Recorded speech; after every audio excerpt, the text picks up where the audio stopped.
Judges 21. The men of Israel had taken an oath at Mizpah, "Not one of us will give his daughter in marriage to a Benjamite." The people went to Bethel, where they sat before God until evening, raising their voices and weeping bitterly. "Lord, God of Israel," they cried, "why has this happened to Israel? Why should one tribe be missing from Israel today?" Early the next day the people built an altar and presented burnt offerings and fellowship offerings. Then the Israelites asked, "Who from all the tribes of Israel has failed to assemble before the Lord?" For they had taken a solemn oath that anyone who failed to assemble before the Lord at Mizpah was to be put to death.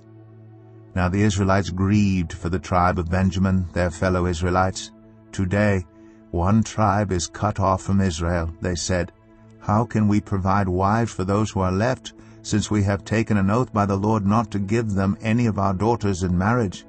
Then they asked, "Which one of the tribes of Israel failed to assemble before the Lord at Mizpah?" They discovered that no one from Jabesh Gilead had come to the camp for the assembly. For when they counted the people, they found that none of the people of Jabesh Gilead were there. So the assembly sent 12,000 fighting men with instructions to go to Jabesh Gilead and to put to the sword those living there, including the women and children. "This is what you are to do," they said. "Kill every male and every woman who is not a virgin." They found among the people living in Jabesh Gilead 400 young women who had never slept with a man, and they took them to the camp at Shiloh in Canaan. Then the whole assembly sent an offer of peace to the Benjamites at the rock of Rimmon.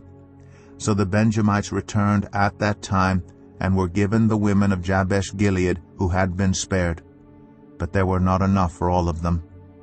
The people grieved for Benjamin, because the Lord had made a gap in the tribes of Israel. And the elders of the assembly said, "With the women of Benjamin destroyed, how shall we provide wives for the men who are left?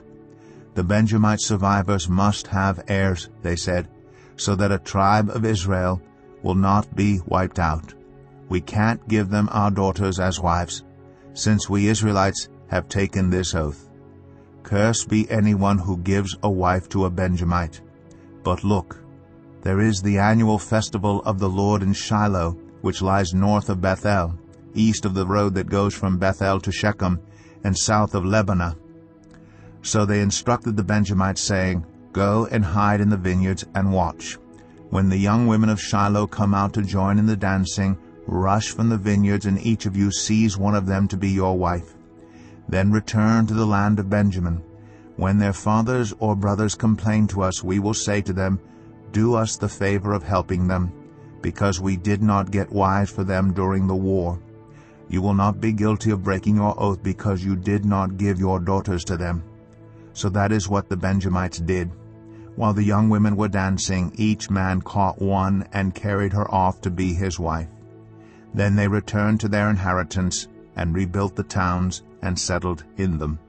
At that time the Israelites left that place and went home to their tribes and clans, each to his own inheritance. In those days Israel had no king. Everyone did as they saw fit.